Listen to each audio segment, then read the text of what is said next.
Muchas gracias, bienvenidos a todos. Bueno, me parece que después de lo que escuchamos sobre la perspectiva argentina, todo lo que pasa en Argentina, nada mejor que esta mesa, ¿no? Como para poder comparar y para tener ideas de qué es lo que está pasando en el mundo también, ¿no? Ver un poquito realidades tan cercanas geográficamente como puede ser la de Chile, inclusive la de Brasil, y por momentos lejanas en algunos enfoques, en algunas historias, y otras un poquito más lejanas como la de Finlandia, que tanto se habla en los medios y en todos lados, y conocer un poquito qué hay de aquello de las diferencias culturales y cuánto de la diferencia cultural entre los finlandeses y los argentinos nos distancian como para nosotros realmente poder pensar en perspectivas como la que allí aplican. Bueno, vamos a hacer así, 15 minutos cada uno. Va a empezar Mario, va a seguir Priscila y finalmente vas a seguir vos, 15 minutos, y después hacemos... perfecto. Y después vamos a hacer algunas preguntas acá, les voy a hacer algunas preguntas como para ver un ping-pong entre todos. ¿Hay esa cosa para apuntar con el láser? Sí. ¿Aquí mismo? Perfecto. Bueno, perdón, la voz está medio, el cuerpo está medio gastado. Permíteme un segundo, por favor.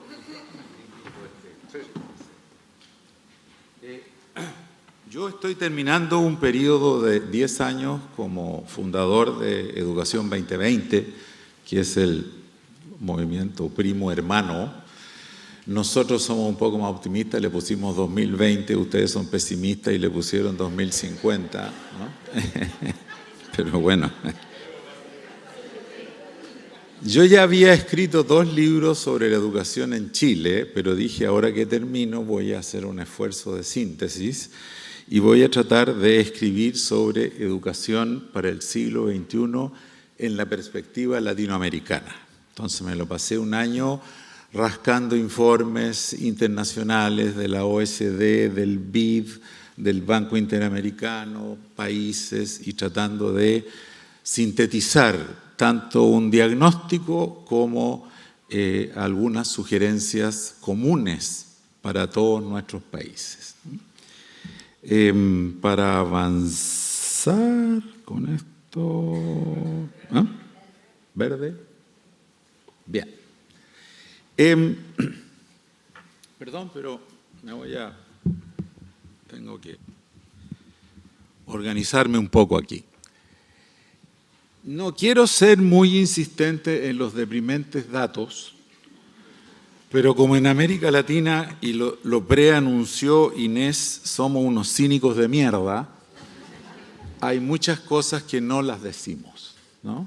Y entonces ya mencionó Inés alguna, pero me temo que tengo que agregar unas pocas más. ¿Sí? ¿Se escucha? Ya, pero prefiero. Muchas gracias. No voy a mencionar las obvias que todos conocemos, pero sí algunas que creo que vale la pena destacar. La cobertura en la etapa de 0 a 3 años, que es la más importante en toda la etapa de la vida de los niños. Va desde 26% en Chile, la mejor, hasta 1% en Guatemala. Además, perdón, pero es que ahora tengo que volver atrás ya. Además, se hizo un estudio internacional de la calidad de estos establecimientos preescolares en varios países de América Latina y son muy malos. Y la evidencia demuestra que un niño que va a un establecimiento preescolar de mala calidad sufre daño. Es decir, no solo no le va bien, sino que queda peor que si no hubiera ido. ¿Ya? Esto está avalado por estudios internacionales, ¿no? Miren esta estupidez que cometemos como como política pública de todos estos países. El mundo sabe que la rentabilidad social de gastar $1 en educación inicial es $8 por dólar gastado. En cambio, en las universidades es $1 por dólar gastado. ¿Ok? O sea, es 8 veces más rentable. Y en América Latina gastamos 3 veces más per cápita en los niños de 6 a 11 años que entre los niños de 0 a 5 años, que es donde más debiéramos estar invirtiendo recursos. Otra verdad inconveniente, queridos, que los cínicos de mierda nos guardamos, y perdone que ya use el insulto, porque ya uno llega a una edad en que dice, bueno, o lo digo ahora o ya no, ¿no? Díganme una cosa, por favor, pero por favor hagan un ejercicio, voy a hacer una prueba, pero por favor hagan un ejercicio de franqueza interna, emocional. Yo quiero que por favor levanten la mano aquellos de ustedes que en su familia propia o en la de un hermano, un primo, un pariente, un colega, o sea, alguien de su grupo cercano, ustedes sepan que tiene un niño con problemas mentales de angustia o depresión o violencia. Levanten la mano, por favor, los que saben que lo tienen. Mírenlo. Y coincide la levantada de manos esta con el dato. Maltratamos a los niños en nuestros hogares, carajo. Esto ya no es del sistema educativo. El sistema educativo tiene que recibir esto que les está llegando, ¿no? Estos son datos de la UNICEF, no son inventos míos ni chilenos. En el caso chileno, miren lo que estoy diciendo, el 26% de los niños chilenos sufre violencia física o sexual grave en su hogar. 1 de cada 4 sufre violencia física o sexual. Y cuando digo categoría grave es golpiza frecuente, no digo un par de cachetaditas. Y después nos sorprendemos de que tenemos niños con angustia, con depresión, con problemas conductuales severos. Y esto, señores, no pasa solo en las clases bajas, pasa en las familias de algunos de ustedes. Digamos las cosas como son. Después no voy a entrar en los datos que ya se dieron en el panel anterior de los lamentables resultados en el test de PISA, pero quiero quedarme en los estudios del PIAAC de la OECD, que es de alfabetización de adultos. Y tenemos como resultado de una inhabilidad o ineficiencia del todo el sistema escolar de América Latina, un 60%, todavía no aprendo a manejar esto, diablos, un 60% de los mayores de 15 años en América Latina son analfabetas funcionales. Y queremos entrar a la sociedad del conocimiento con un 60% de analfabeta funcional. Y estamos hablando de que analfabeta funcional es el que no entiende lo que lee, frase simple. Si tú no entiendes lo que lees, tampoco entiendes lo que escuchas, porque entra por aquí o por acá. Que no pueden calcular un porcentaje o que no pueden entender un mapa o un diagrama simple. Estos son los trabajadores del futuro de la competitividad latinoamericana. Y el otro problema que ustedes mencionaron en el panel anterior, pero que no puedo dejar de reforzar, no es el caso de Chile. En eso en Chile nos ha ido bien en cobertura. El 95% de los chicos chilenos termina la secundaria, ¿no? Pero la mitad de los estudiantes brasileños, mexicanos y argentinos, es decir, 3 de los países más grandes del continente, no termina la educación media o secundaria, o como la quieran llamar, y se van a la calle. se van a hacer ninis, se van a hacer gente o delincuentes o ninis o gente que anda pateando piedras por las calles. Sigamos con las delicias. Esta, otra verdad inconveniente, señores. Los discapacitados, los niños discapacitados de América Latina. ¿Qué? Yo tampoco. Ya. Queridos, cuando yo llegué a este dato que está escondido por ahí en algún estudio que me costó llegar, cuando entré a la parte de la discapacidad, miren lo que les voy a decir. Cuando estoy hablando de discapacidad, estoy hablando de discapacidad del tipo enfermedad mental, o estoy hablando de discapacidad auditiva o de ceguera o de discapacidad física, es decir, cualquier tipo de discapacidad. Los latinoamericanos somos tan generosos con estos niños a los que maltratamos en el hogar que solo entre el 20 y 30% de los niños con discapacidad asiste a la escuela, y de esos que asisten al año o 2 años las escuelas se las arreglaron para echarlos, para sacarlos. Es decir, tenemos una especie de detrito humano que son los niños discapacitados, los cuales no les damos ningún derecho humano. ¿Ok? Entonces, el problema es que siempre nos quedamos en el test de PISA y tenemos que ver este asunto en un contexto bastante mayor, que es el desprecio por la infancia que tenemos en América Latina y sus gobernantes, por supuesto.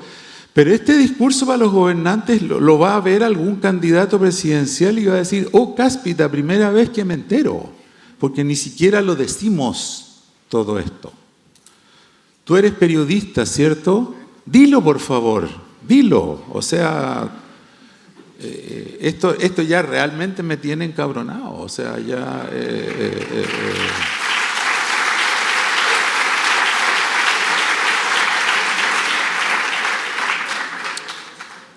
En suma, algunos de nuestros ministros de educación se defienden, porque hay que defender el gobierno. Entonces, no, si PISA en realidad no refleja la realidad nuestra y no es un test válido para nosotros. Pamplinas.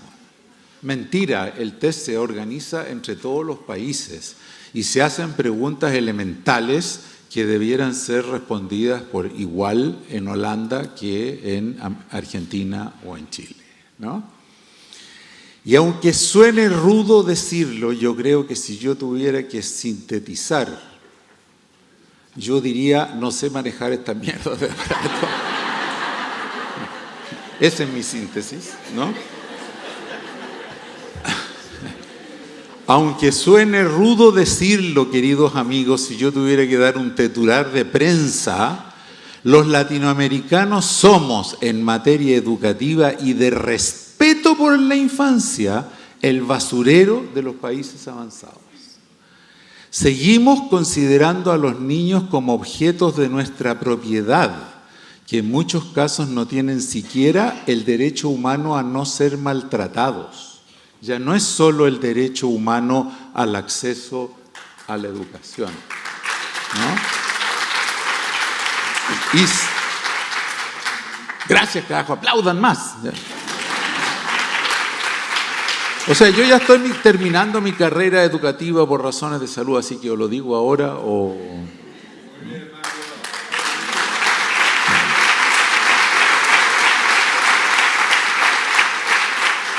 Y si son discapacitados, muchos se consideran por la sociedad desechables. Y nosotros mismos los estamos discapacitando a golpes en la casa, a muchos de ellos. Calidad educativa. Cambio aquí un poquito de giro. Todos sabemos lo que significa educación de calidad. Esto ya está dicho y archidicho por la UNESCO y por todos los que ustedes quieran, ¿no? Y no es solamente rendir un examen estandarizado, el test de PISA o el, ¿cómo se llama acá? O en México es enlace, en todos los países tenemos un test estandarizado. sino que es habilidades que hay que aprender en la escuela y no las estamos enseñando. Ahora voy a explicarlas.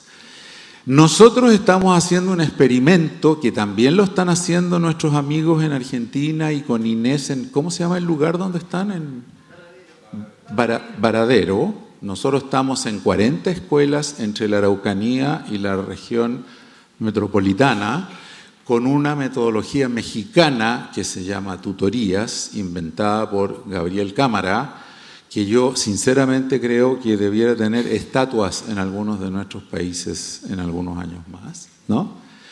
Y cuando vemos cómo estos niños con 6 meses de trabajo florecen como seres humanos, adquieren, no sé si a ustedes les pasa, adquieren confianza en sí mismos, seguridad de que van a llegar a la universidad, todo esto con un poquito de trabajo, pero invirtiendo radicalmente el método y el modelo educativo con los mismos profesores, con los mismos profesores mal formados, con los que tenemos todos estos problemas. Yo ya llegué a la conclusión de que no es nuestra urgencia máxima. Pero entonces cuando uno ve un ramillete de niños floreciendo como verdaderas flores en el desierto, versus el niño latinoamericano pobre, convencional, que no se atreve ni siquiera a hablar o apenas puede hablar, uno se da cuenta que el costo humano y productivo de dilapidar las mentes de decenas, centenas de millones de niños promisorios es simplemente monumental. Estamos dilapidando el capital humano de nuestra región. El principal activo no son nuestras maravillas turísticas, ni mineras, ni agrícolas. Son nuestros niños y estamos dilapidando el capital humano de la región. Algunos países un poco mejor, que Chile le va mejor en el PISA o en la cobertura, otros un poco peor, pero todos, queridos, estamos en la 5ª división y competimos porque si esta vez el campeón de la 5ª división fue Chile o si fue Costa Rica o si fue quién sabe quién. ¿Qué es lo que tienen que tener estos niños? Aparte, por supuesto, de poder entender lo que leen, calcular ciertos números de aritmética básica, ¿no? que son las capacidades de alfabetismo funcional. Esto ya está descrito en texto, está descrito en todos lados, o sea, no estoy haciendo una invención, esto ya está dicho. Tienen que tener 2 conjuntos de habilidades, las habilidades intra e interpersonales. No me voy a caer. ¿Cuánto me queda? Me fui a la mierda. No. ¿Qué hago? Bueno, tienen que tener habilidades intrapersonales, pero también habilidades extrapersonales, es decir, de trabajo en equipo, de trabajo con los demás, capacidad de expresión oral, de trabajo en equipo, de resolver problemas juntos, que son cosas que estos métodos que estamos trabajando sí funcionan con esto, ¿no? Entonces estamos, incluso en lo poco que estamos haciendo, estamos enseñando lo que no debemos enseñar, ¿no? Con esta manía de que el test estandarizado y el test de PISA es lo único que vale y es lo único que rige las políticas.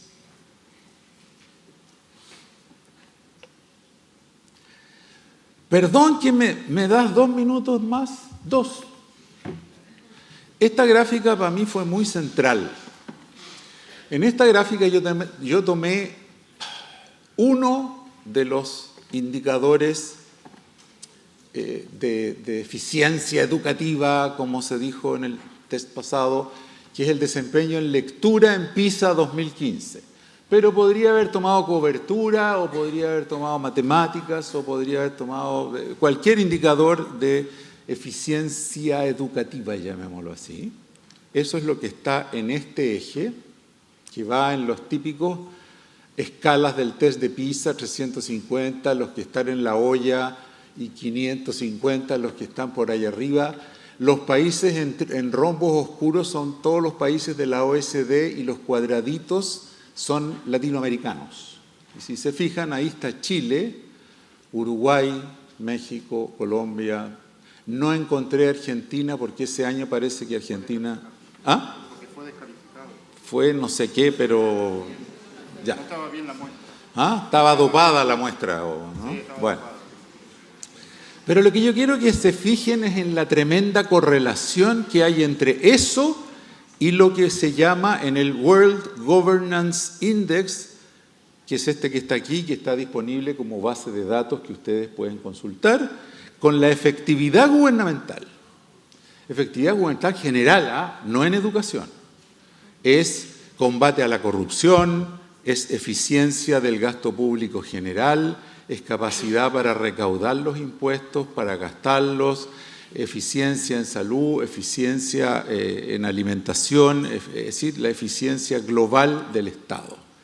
Y fíjense la correlación. Si ustedes me preguntan a mí por qué a Chile le ha ido consistentemente mejor en educación, yo les contesto con cierta seguridad ahora que la razón de que Chile esté aquí no es alguna política educativa específica, que los profesores o que no sé qué, es que el Estado chileno es un poco más seriecito en general que los otros estados, incluyendo la época de Pinochet. Es decir, desde antes de Pinochet, Pinochet y post-Pinochet, hemos tenido una cierta continuidad de políticas de infraestructura. El Internet llega, las carreteras llegan, la alimentación escolar llega a cada escuela en el cerro más alejado. Todos los días, 3 veces al día, llega un camión con la alimentación escolar. Es decir, el aparato de Estado funciona mejor y yo creo que esa es en realidad, no tengo manera de demostrarlo, aquí no hay relaciones causa-efecto. Priscila veo que está sacando una foto. Yo digo que esta ponencia la van a tener ustedes en el... Además hay un maravilloso libro del Fondo de Cultura Económica donde está todo esto, pero como que el fondo también es latinoamericano, entonces me dicen que con suerte va a llegar en enero o febrero a Argentina el libro acá, ¿no? Pero bueno, esta síntesis la van a tener en el sitio web de ustedes. Esto tiene implicaciones, señores, y se las voy a proponer. El Estado tiene que funcionar bien en una región, ¿cómo se llama? Varadero. El Estado tiene que funcionar bien en Varadero para que la política de tutorías funcione bien en Varadero. No sé si me explico, es demasiado importante, especialmente cuando tenemos niños discapacitados, cuando tenemos niños que tienen que hacer deporte, cuando tenemos niños mal alimentados, cuando tenemos niños con problemas de salud. Tiene que funcionar todo para que saquemos a esos niños adelante, ¿no? Termino. No me voy a referir a las patologías mentales porque no me queda tiempo. No me voy a referir de nuevo a la educación inicial porque ya dije lo que tenía que decir. Pero arriba los espíritus. Hay salidas, señores, y hay salidas relativamente expeditas y es mi convicción. Y es algo que este viejo de mierda se atrevería a decírselo cualquier ministro o presidente de América Latina.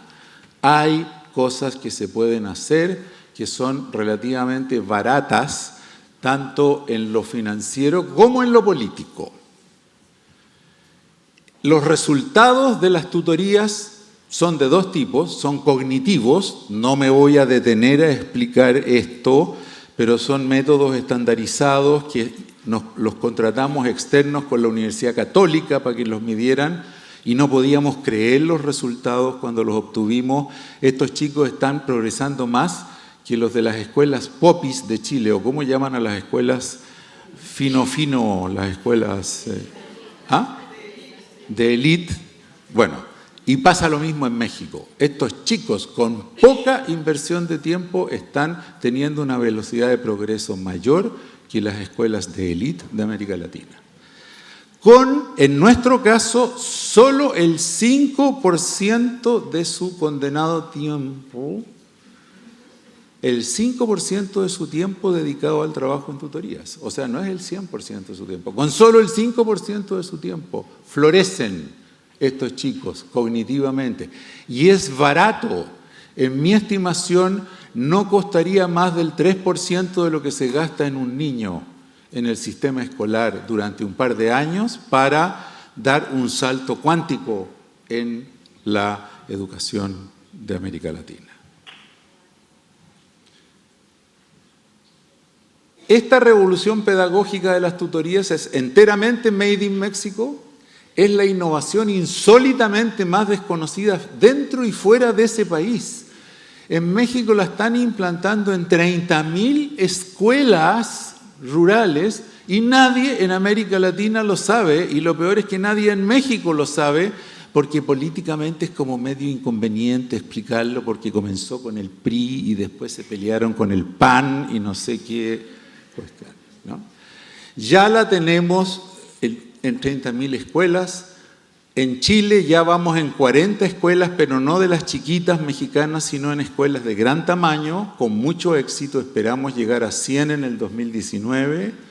Ya está comenzando en Argentina, en Colombia y en Tailandia. O sea, ya no es un solo país. Ya tenemos firmado un convenio de colaboración con México en que vamos a tener una especie de tubo, un chorro de chilenos yendo a México y mexicanos yendo a Chile para intercambiar experiencias. Y el costo per cápita, como dije, es ridículamente bajo. Y lo más importante es que nuestra experiencia es que se puede hacer con los mismos profesores de siempre.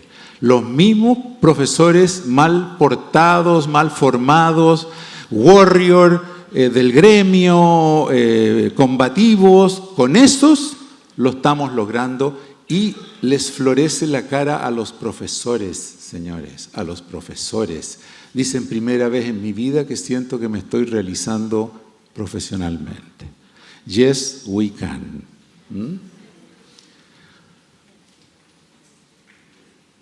Entonces, la propuesta que les traigo y que me atrevería, voy a salirme de aquí para no matarme ya, que yo me atrevería a decírsela de veras a cualquier presidente o ministro de la región.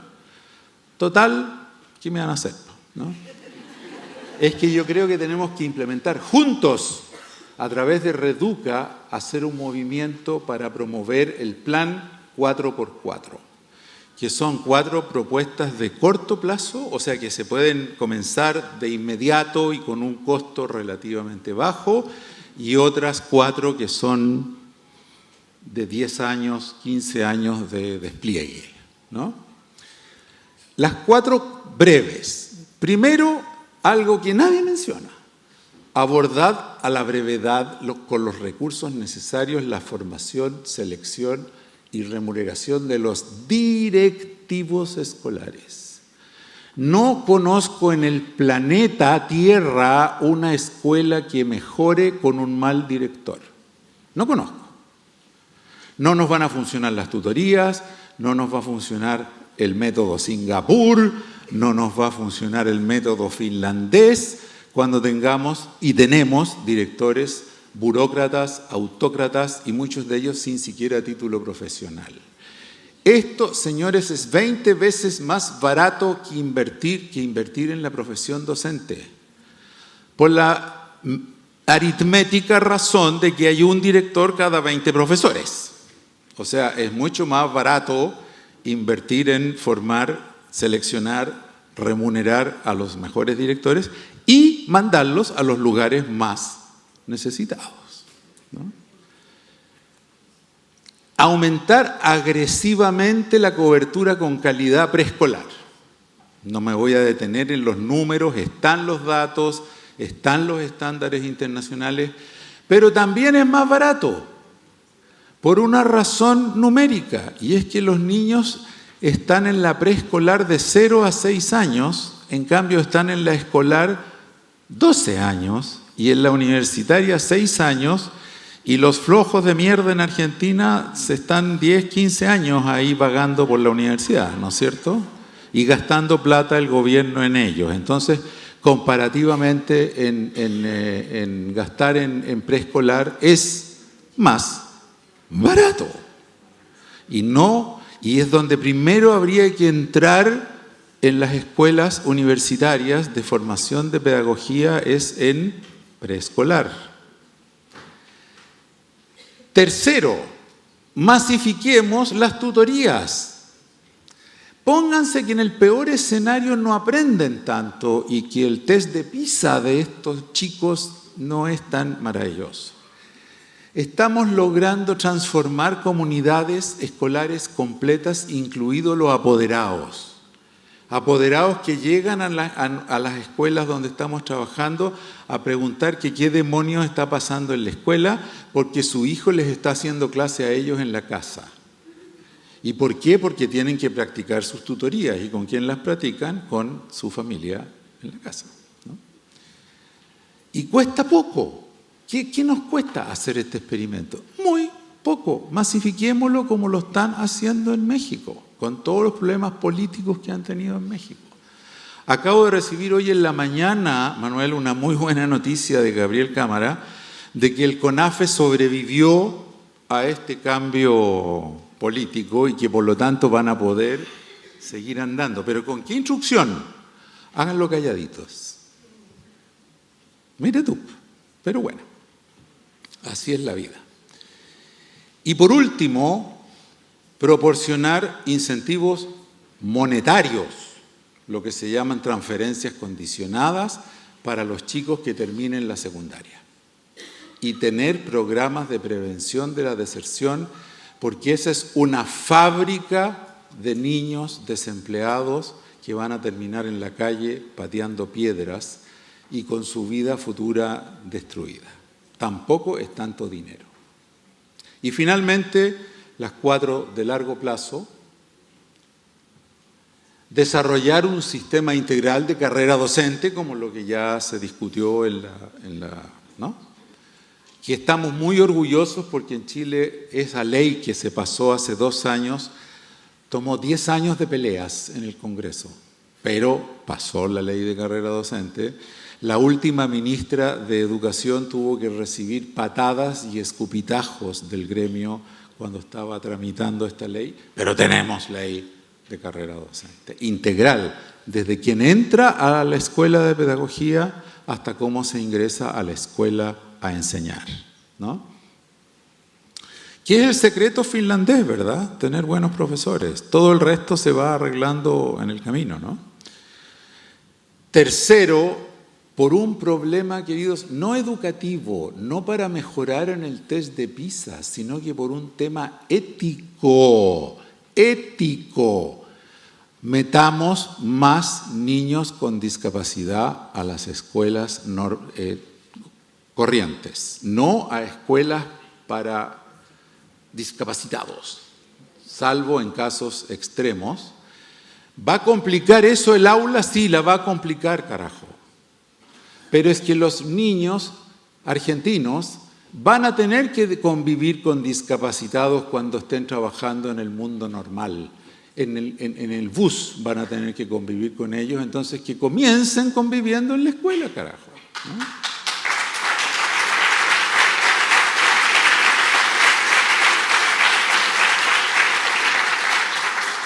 Y por último, un plan de largo plazo para que el 50% de los egresados de educación media cuente con un oficio certificado que le permita aspirar a un empleo con una remuneración digna.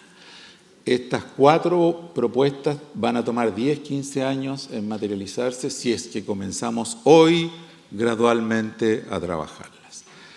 Tengo una última propuesta, pero no la voy a hacer.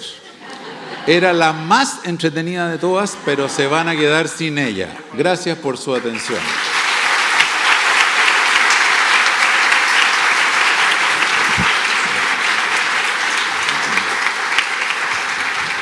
Bueno, muchas gracias, Mario.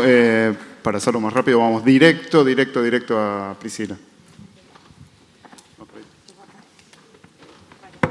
Disculpen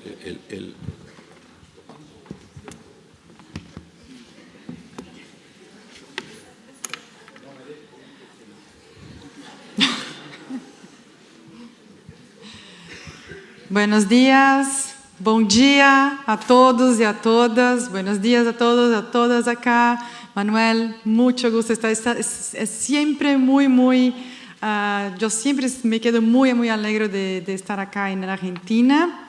Y yo quiero pedir a todos ustedes dos cosas.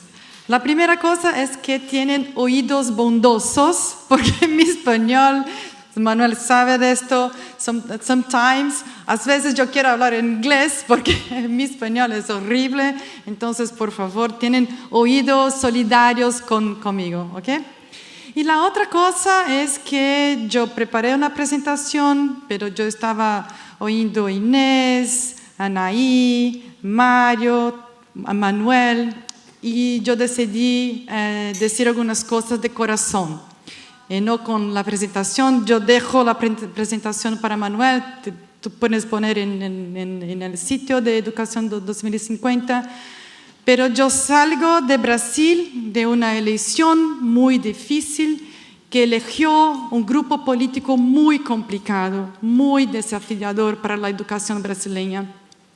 Y yo no puedo venir acá en Argentina y fingir que nada se pasó, y que hay un problema técnico, que nosotros tenemos que hacer esto, este es el diagnóstico, hasta porque el diagnóstico de Brasil es exactamente lo mismo de Argentina, no de Chile, porque Chile está un poco mejor que Brasil, pero es lo mismo que Perú, que es lo mismo que Paraguay, que República Dominicana, toda la región.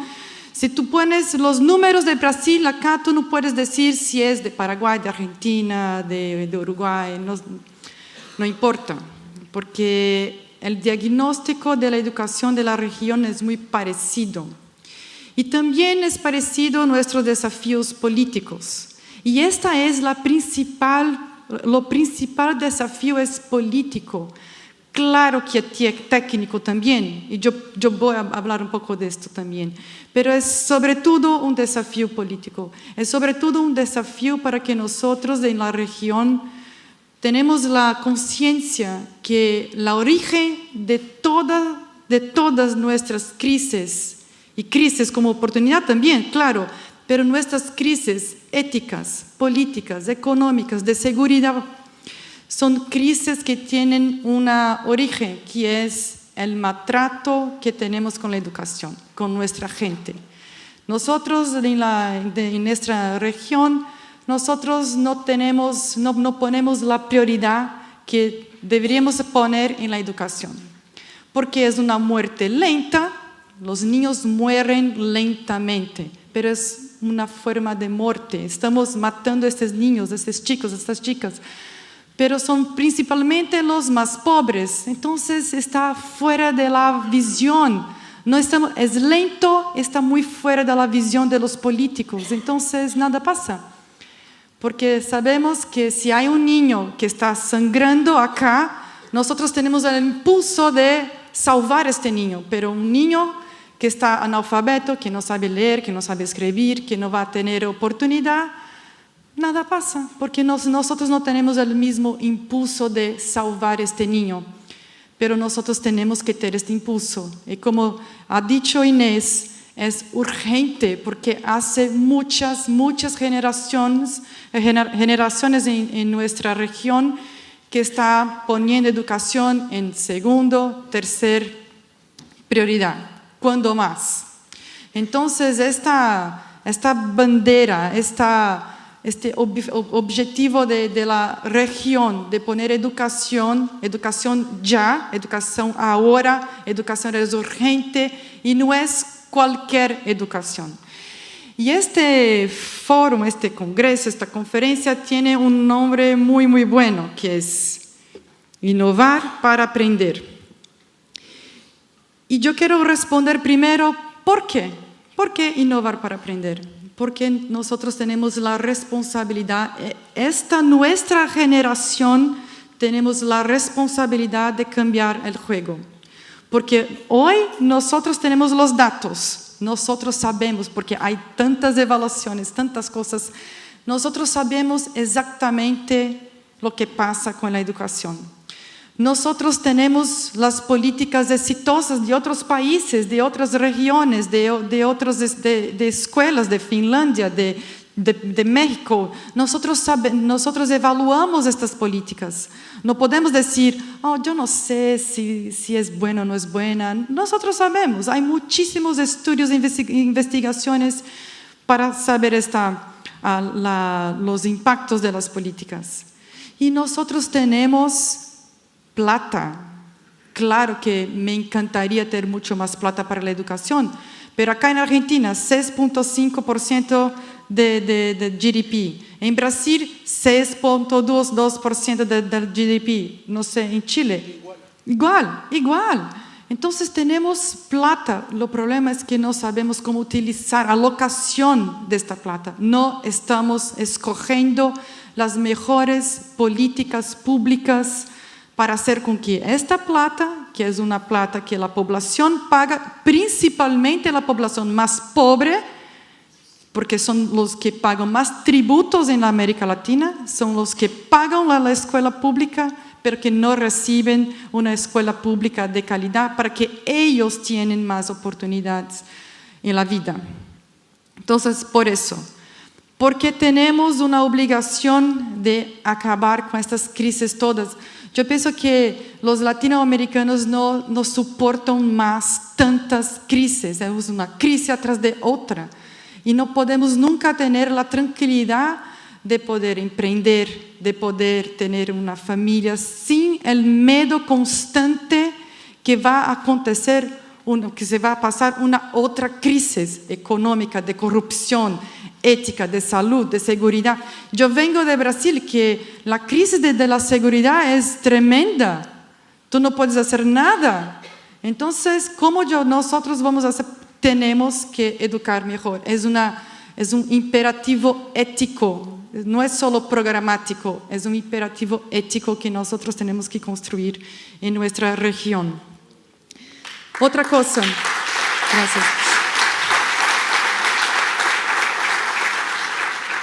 Innovar para aprender. ¿Aprender o qué? Mario ha dicho, Inés también.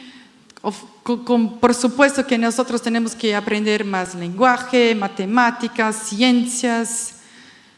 Pero ¿o qué? En lenguaje, ciencias, matemáticas. Yo tengo mucha duda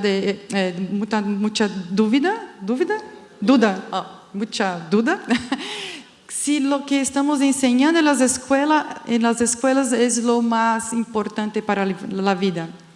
Mario ha dicho las competencias socioemocionales, claro. Pero yo quiero acrescentar un tercero eje acá.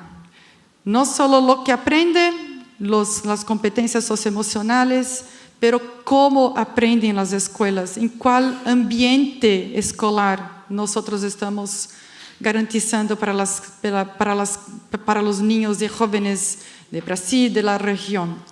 Y yo estoy hablando esto porque 6 meses atrás, un año atrás, yo nunca iría a hablar de este tópico específico, porque yo pensaba que era algo conquistado, que es un ambiente respetuoso que acoge y celebra la diversidad de opiniones, la diversidad física de las personas, pero sobre todo la diversidad de experiencias y de opiniones que las personas pueden traer con tranquilidad para la escuela. Ahora en Brasil hay un movimiento muy fuerte que va a llegar acá en Argentina y toda la región. Ustedes tienen que estar muy atentos, que es de la escuela sin partido, que es la perseguición de maestros que no pueden decir sus opiniones en la escuela, porque esto es interpretado como doctrinación de los alumnos, porque hay un miedo muy, muy grande de que los maestros en Brasil están educando a los niños para ser comunistas. Entonces estamos volviendo a este tiempo en que los maestros no pueden poner sus opiniones en la sala de aula. Estábamos hablando que tenemos que poner el maestro en un papel, en un rol de respeto, de valorización. Pero imagina, alumnos en Brasil están grabando las aulas y enviando para los vereadores, para los parlamentares de la ciudad, para decir, él está me enseñando que la dictadura fue mala.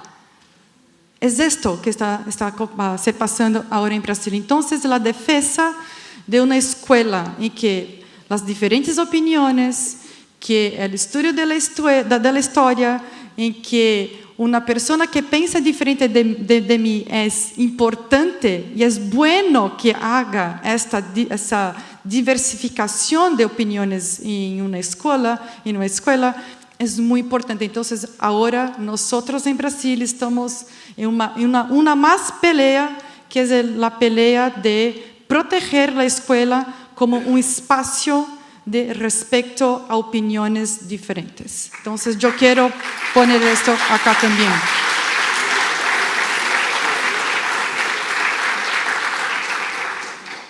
Y aprender cómo, con este respeto, con solidaridad, porque nosotros estamos construyendo una sociedad en las escuelas. Las escuelas son las fabriquitas de la sociedad.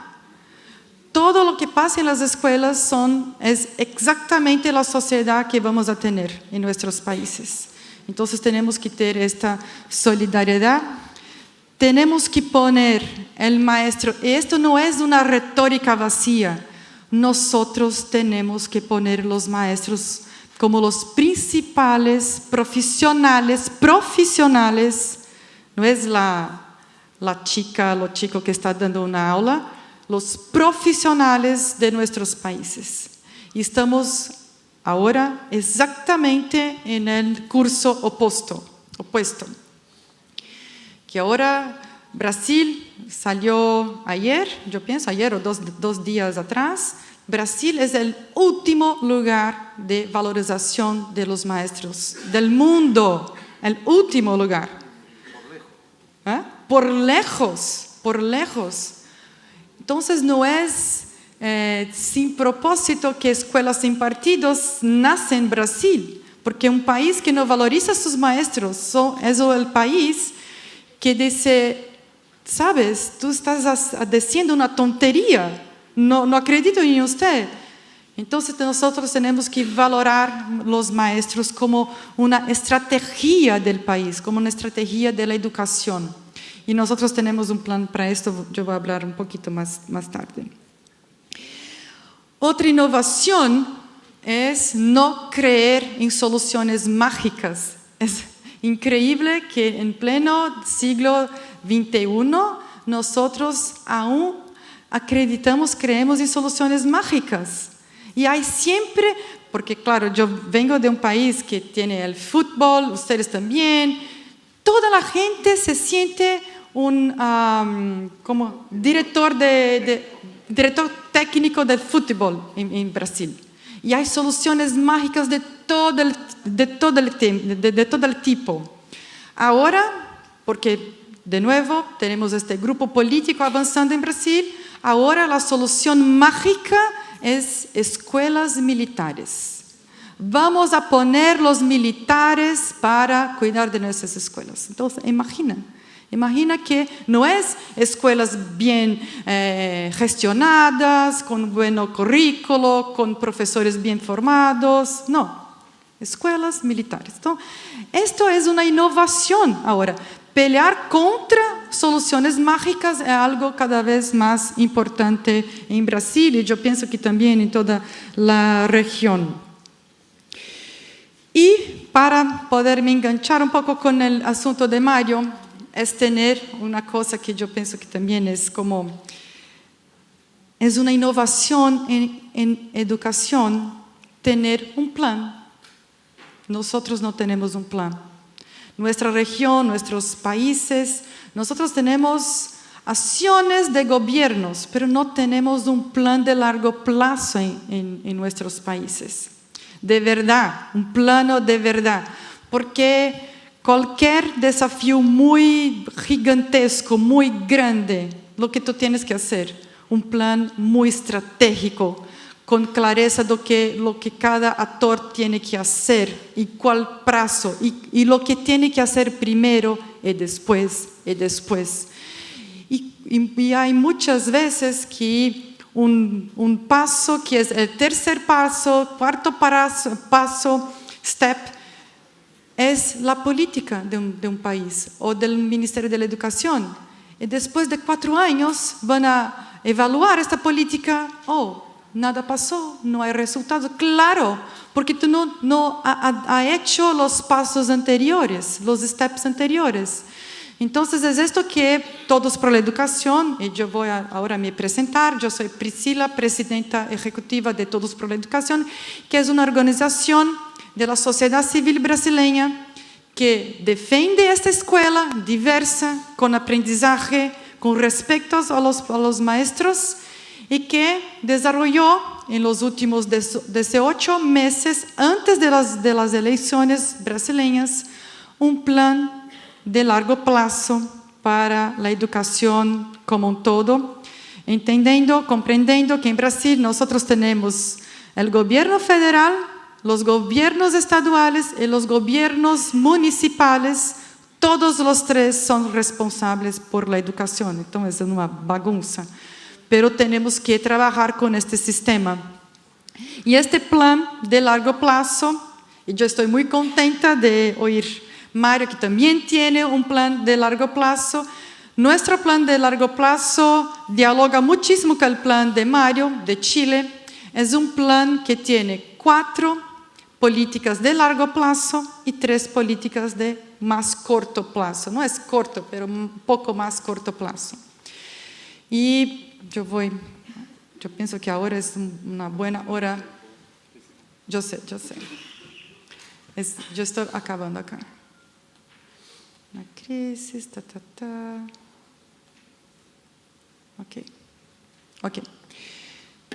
Este plan es un plan que parte de una visión sistémica. Esta es una otra innovación. No es posible resolver la educación de ningún país con foco. Entonces yo voy a hacer foco en los maestros, foco en la gestión de las escuelas, foco en la alfabetización de los niños. No hay foco. Esta es una de las mayores aprendizajes que nosotros tenemos en Todos por la Educación, y tenemos 12 años, vamos a completar 13 años año que viene. No hay foco, porque una política está completamente implicada en la otra. Cuando nosotros tenemos una visión de foco, esta es una visión empresarial. En la educación no hay foco, hay una visión. Y nuestra acción tiene focos. Claro, vamos a hacer esto primero, después de esto, pero la visión tiene que ser del todo. Entonces, esta visión, que parece muy, muy sencilla, no sé, nosotros quedamos 4 o 5 meses para desarrollar esta visión, para entender, comprender los impactos de una política con la otra. Y a partir de esa visión sistémica, hicimos el plan.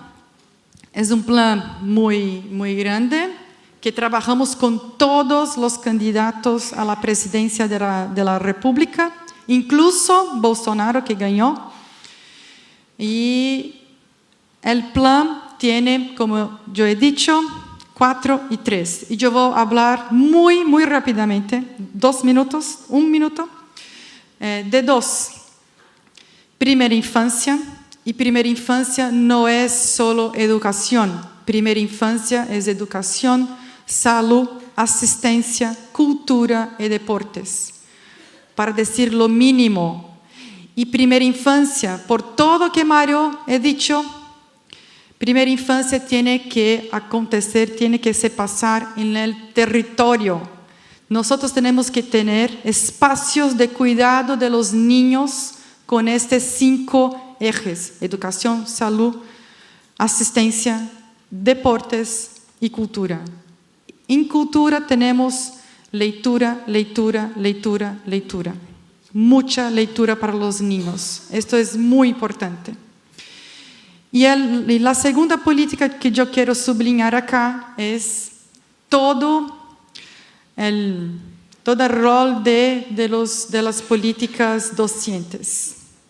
Atractividad para la carrera, y nosotros tenemos que tener la tranquilidad de copiar lo que funciona bien. Entonces, atractividad y carrera docente, estamos copiando todo de México. Tenemos Christian Cox haciendo nos ayudando en esto.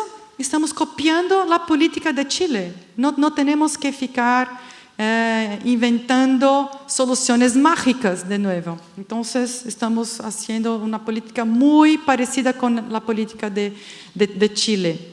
Tenemos que aumentar los sueldos, los salarios de los maestros. Claro, claro. Es imposible atraer los mejores alumnos de la enseñanza media si no aumentamos los salarios de los maestros. Esto es buena alocación de recursos. No es una bondad con los maestros. Esto es una decisión de país. Entonces, con esto, Todos por la Educación, he hecho una serie de acciones con todos los candidatos y yo quiero ahora terminar con la crisis, que puede ser una oportunidad, como he dicho Inés. Qué bueno que hicimos este planeamiento de largo plazo para Brasil. Qué bueno, qué felicidad. Porque con este grupo político, sin un plan para ser cobrado, para ser dialogado y para ser presionado desde la sociedad para el gobierno, nosotros estaríamos en la peor situación posible. Pero una esperanza es que nosotros tenemos un plan, ellos no tienen. Con un plan es posible dialogar. Sin un plan no es posible ni empezar una conversa. Entonces, gracias Manuel, gracias por la oportunidad de aprender con ustedes.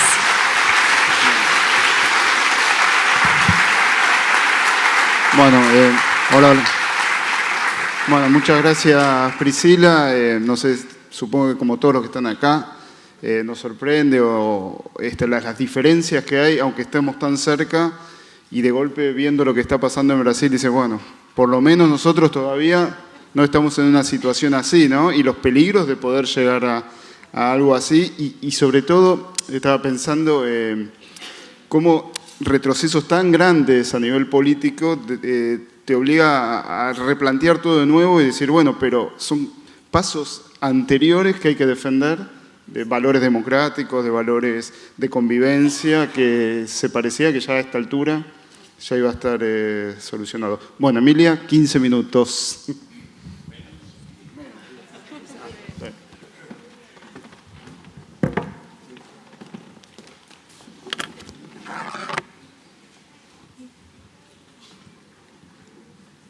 Hola a todos.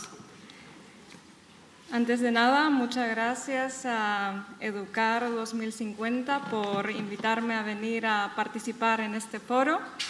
Llevo unas 3 semanas ahora en Buenos Aires.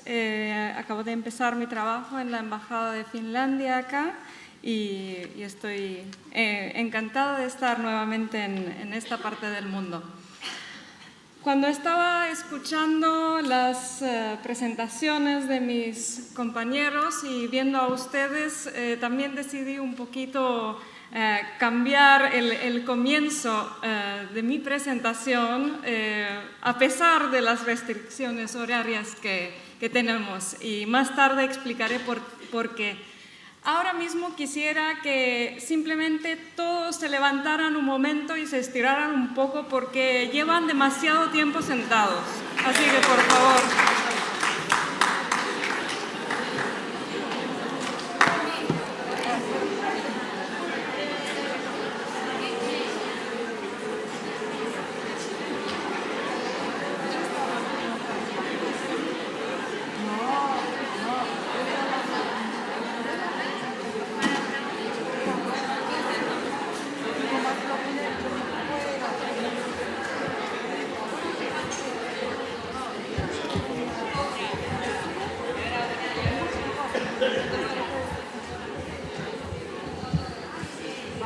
3 minutos. ¿Esos minutos se le cuentan? Manuel, ¿se le cuentan estos minutos? Ven, fue solo un truco para arreglarme el micrófono. Pueden sentarse, gracias. Bueno, cuando me invitaron a venir a hablar en este foro, empecé a pensar cuál podría ser la innovación la más importante en las escuelas finlandesas. Y estuve rompiéndome la cabeza unos momentos y también me acordé de que muchas veces se dice que la innovación finlandesa más importante es el mismo sistema de enseñanza básica obligatoria. Y es posible que sea así por todo el bienestar social, económico y todos los buenos resultados, más allá incluso de los resultados educativos que nos ha traído. Pero hoy quise traer este tema mucho más al mundo cotidiano, al día a día. También cuando hablamos de las innovaciones, muchas veces primero pensamos en algo tecnológico, algo ultramoderno, algo con un efecto wow.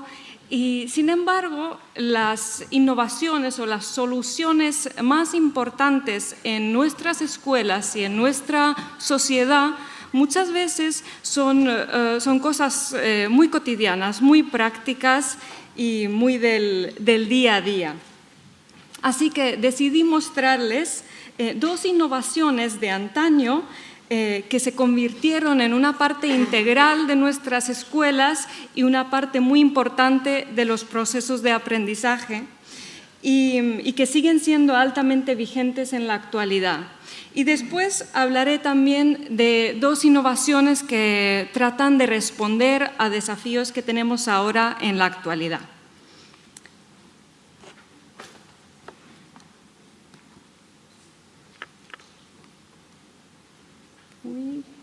No consigo pasar de... Sí. ¿Ahora? Sí.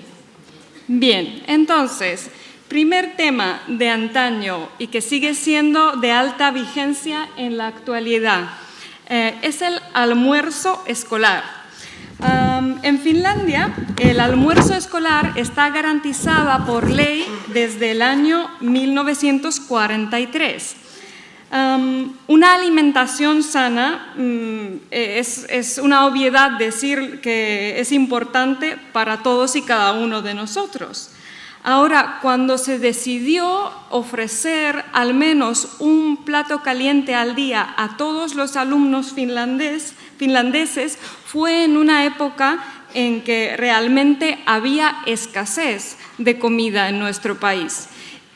Pero aún así había conciencia de que no se pueden esperar buenos resultados de aprendizaje si la nutrición no es suficiente. A la vez respondía a un principio de igualdad ante las oportunidades de aprendizaje. Por muy extraño que pueda parecer en la actualidad, este tema sigue siendo muy vigente. Ya que, aunque vivamos en una situación de verdadera abundancia, muchas veces nuestros alumnos no aprenden en sus hogares qué es la nutrición sana y qué es lo que no lo es. Entonces, la escuela sigue teniendo un rol muy importante en esto. Y el almuerzo escolar es una especie de herramienta pedagógica. En realidad, lo que se aprende en el almuerzo responde en nuestro marco curricular actual al menos a 2 áreas transversales de habilidades. Uno de estos es el saber ocuparse de uno mismo y manejar la vida diaria. Y la segunda sería participación y construcción de un futuro sostenible. Este segundo, hoy en día, muy desde el punto de vista de cómo consumir alimentos cuya producción es sostenible ahora y en el futuro también. Entonces, para nosotros, el almuerzo escolar es un requisito para el aprendizaje, es un momento para la nutrición y para el descanso, muy importantes dentro del día escolar. Es una parte integral del crecimiento y del desarrollo saludables y es una manera de aprender responsabilidad y mejorar las habilidades de autogestión. Si se fijan en la fotografía más moderna, hay una niña sirviéndose la comida. En Finlandia, los niños de pequeños aprenden a comer por su cuenta en el jardín infantil. Entonces, ya en la escuela primaria se espera que ellos saben cuánta comida se tienen que servir en el plato, cuánto van a comer y qué ingredientes van a incluir en el plato, en ese plato saludable. Veamos un segundo tema muy importante e integral en el día a día escolar. Es el descanso, el recreo. Lo que tuvimos nosotros hace un rato, porque aunque nos hagamos mayores, no dejamos de tener la necesidad de recreo para mantener nuestra atención y poder seguir aprendiendo. Eso no cambia en nosotros. De hecho, es posible que necesitemos incluso más descanso. Bueno, en Finlandia las clases duran 45 minutos, seguidas de 15 minutos de descanso. Los docentes tienen una muy extensa autonomía, por tanto, pueden decidir cómo organizan las clases, si las quieren juntar, que sean más largas, más cortas, pero la práctica consolidada es que varias veces al día se sale fuera al patio para tener un descanso. Aproximadamente de 15 minutos, una vez al día, incluso para más tiempo. Ahora, nosotros vivimos en un clima que no permite ser muy caprichoso con que hoy está lloviendo un poquito, hoy hace un poquito de frío. Nosotros, en sus criterios, probablemente casi siempre tenemos mal tiempo, salvo en vacaciones de verano, cuando las escuelas están cerradas. Entonces, se sale al patio, no importar el tiempo. Es una cuestión de saber abrigarse. Hay que ir a tomar aire puro. Entonces, ahora mismo, más o menos, el límite para quedarse dentro de la escuela durante el recreo serían unos 20 grados bajo cero. Más arriba, en el norte del país, puede ser más baja la temperatura. Entonces, se trata de un descanso considerado una condición para que los alumnos puedan concentrarse bien y seguir aprendiendo. Y a la vez encierra objetivos de aprendizaje muy importantes, que es aprender a través del juego y aprender a través de la interacción espontánea.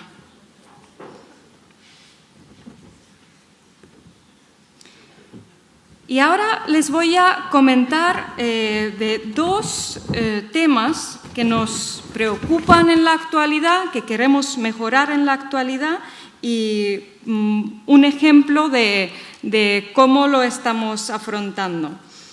Uno de los temas más importantes para nuestro desarrollo ahora mismo y en el futuro tienen que ver con las emociones, con el aprendizaje emocional. Hablamos de autoconocimiento, de autoestima y habilidades empáticas. Sabemos que estas son habilidades cruciales para un desarrollo integral del ser humano y para nuestra interacción con las personas que nos rodean y para una capacidad también de seguir formándonos a lo largo de toda la vida y para muchas más cosas. Nosotros hemos hecho una autorreflexión y consideramos que tradicionalmente no hemos sido muy buenos en saber reconocer las buenas cualidades ni en nosotros mismos ni en los demás. No sé si acá les pasa que, por ejemplo, cuando tienen un producto nuevo, lo ven de manera positiva, tratan de sacarlo todo el brillo posible y sus características beneficiosas. Pero cuando se trata de una persona, sea una persona nueva o alguien que ya conocemos, muchas veces nos fijamos más en sus carencias. Y eso también ha estado pasando antiguamente mucho en las escuelas, ese enfoque en las carencias de los alumnos. Esta observación estuvo en la base de una innovación digital, una innovación tecnológica que hoy en día está en amplio uso en Finlandia. Y es un buen ejemplo de cómo fue creado en colaboración entre docentes, alumnos y una compañía startup. Se llama A Mighty Fire, significa magnificador, y su funcionamiento se basa en aprender a reconocer nuestras fortalezas a través del reconocimiento que nos dan nuestros compañeros.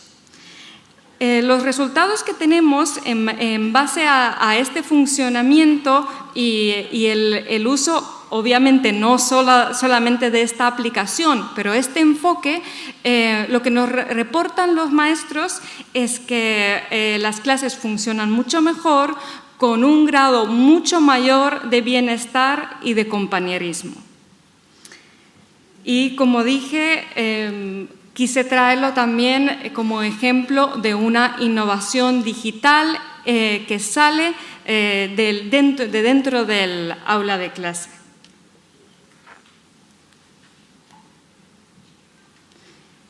Y este tiene que ver justo con lo que hicimos hace un rato, el de estar en movimiento a pesar de que estemos escuchando y aprendiendo cosas importantes.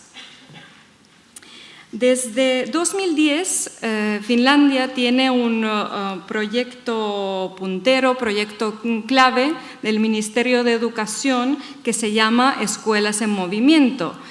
Siendo desde 2010 significa que ya ha pasado un par de gobiernos, es decir, el proyecto clave sigue, no está sujeto al gobierno del momento.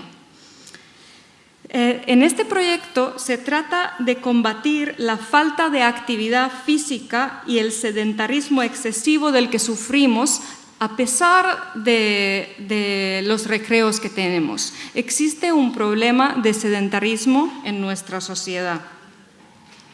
Hoy en día sabemos que estar sentado mata.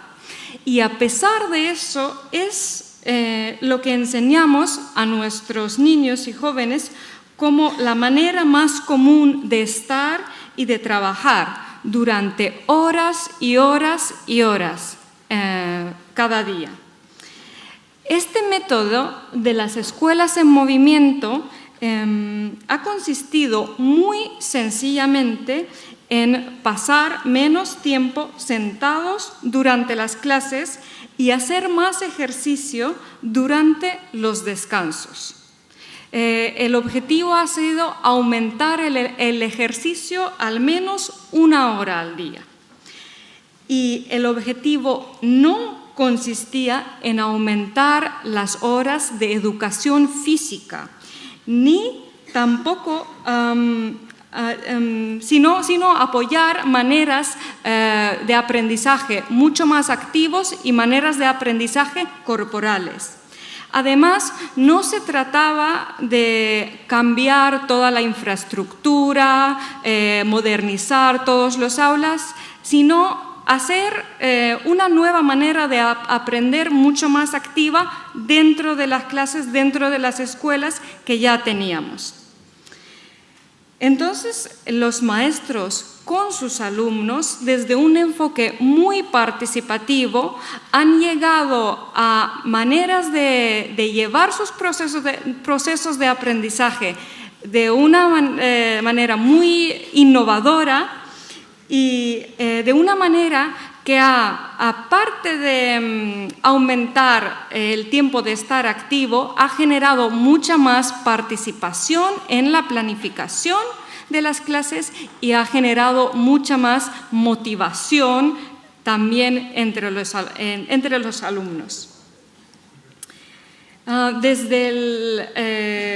En 2016, un 70% de las escuelas finlandesas participaban en este proyecto y la participación ha sido en aumento y se han encontrado resultados muy positivos que de hecho pueden leerse en las páginas del Ministerio del proyecto en inglés. Ya estoy terminando, sí.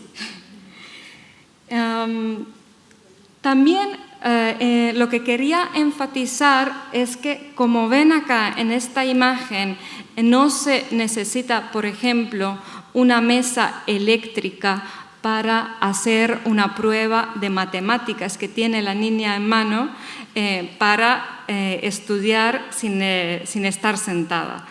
Estas mesillas que se han colocado encima del pupitre están hechas en las mismas clases de carpintería en las que participan todos los alumnos. Entonces, ellos también pueden generar esos útiles que se necesitan para este tipo de innovaciones y este tipo de prácticas nuevas.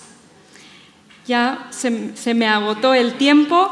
Para la próxima vez, tal vez podríamos hablar, por ejemplo, del multialfabetismo, como hemos escuchado, por ejemplo, en el caso de Brasil.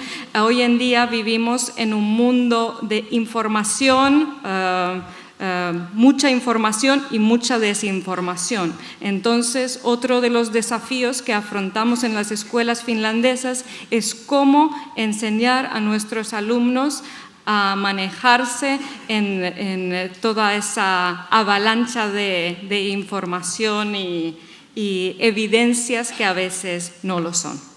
Muchas gracias.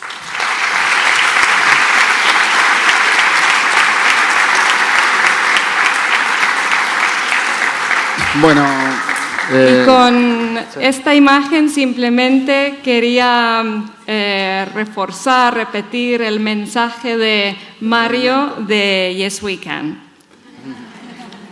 Gracias. Bueno, muchas gracias, Emilia. Bueno, lamentablemente tenemos muy poquito tiempo para un debate. Sí, esto se atrasó muchísimo, pero debo decir que ya nos lo entregaron atrasado, o sea, tenemos una herencia pesada nosotros. Bueno, vamos a empezar por Priscila para ir directo al grano. A mí lo que me interesa saber es cómo vienen, justamente lo que hablábamos del nuevo grupo político y de la nueva realidad, frente a esta presión de ciertos grupos de la sociedad por perseguir a los maestros, por esta idea del adoctrinamiento. ¿Cuál es la política pública que vos pensás que va a seguir frente a esto el nuevo gobierno de Bolsonaro? Si va a prestar más atención a trabajos consistentes y de años como los que ustedes presentan, o se va a dejar regir más por este tipo de grupo de presión que tienen otro tipo de objetivos. No sabemos. Sí, porque ahora estamos en el momento de transición y nosotros sabemos que hay 3 momentos muy importantes: de la elección, transición y gobierno. Y los discursos son muy diferentes. Hubo un discurso muy fuerte de persecución de maestros, hubo una cosa muy fuerte en la elección que fue contra el kitsch gay. Kitsch gay. Kitsch gay es gay, los homosexuales, porque hubo una tentativa de hacer un material para las escuelas poderán discutir, debatir la sexualidad. Y toda la discusión durante la elección del grupo de Bolsonaro fue muy agresiva contra este kitsch, este material, de ese conjunto de materiales que estos materiales no fueron a las escuelas. No existe el kit gay, no existe. Pero ellos, por los fake news, eso es una cosa, ustedes tienen elecciones el año que viene. Brasil, quien venció las elecciones fue el WhatsApp. WhatsApp fue el gran vencedor de las elecciones en Brasil, con los fake news. Y entonces, los fake news de kit gay en todo el demás fue la grande discusión durante las elecciones. Kit gay ahora en la transición no aparece más, no existe más. Ahora es escuela sin partido. Y nosotros sabemos que después, cuando ellos son gobierno, es otra cosa. Puede ser peor, puede ser mejor, nosotros no sabemos. Lo que nosotros ahora estamos haciendo son dos cosas. Una es una disposición democrática, porque este es un gobierno electo democráticamente. Nosotros podemos tener 1 millón de críticas, pero las personas eligieron este gobierno. Entonces nosotros tenemos que tener una postura democrática de diálogo con este gobierno, siempre vamos a dialogar con cualquier gobierno democráticamente electo. Y la segunda cosa que nosotros estamos haciendo es una frente parlamentar y una frente de los gobernadores de los estados, que es un cinturón de los parlamentarios y de los gobernadores para presionar y bajar retrocesos, porque esta es la forma más estratégica que nosotros de la sociedad civil tenemos de poner la agenda que nosotros tenemos y proteger de los retrocesos y poder avanzar, porque no tenemos más tiempo de tener 4 años más, 8 años más, 12 años más de gobiernos que piensan que lo peor problema de la educación es la discusión de género, de sexualidad, etc. Lo peor que pasa es que los niños no están aprendiendo. No están aprendiendo, no están consolidando las competencias socioemocionales. Esto es lo peor. Entonces, direccionar la pelea correcta y no diversionar para discusiones que no tienen nada a ver con el aprendizaje de los niños. Muchas gracias. Sí, hay acá algunos grupos que actúan más o menos muy parecido, tratando de establecer esos temas, pero son muy menores, por suerte acá, ¿no? Mario, quería preguntarte, en un momento vos hablaste de, bueno, nuestros países tienen 6% del PBI invirtiendo, hay plata, pero lo que está pasando en la Argentina, por ejemplo, ahora que es un proceso de ajuste, de recorte, por condiciones macroeconómicas. Si se pueden pensar en reformas importantes en un contexto de ajuste de la economía.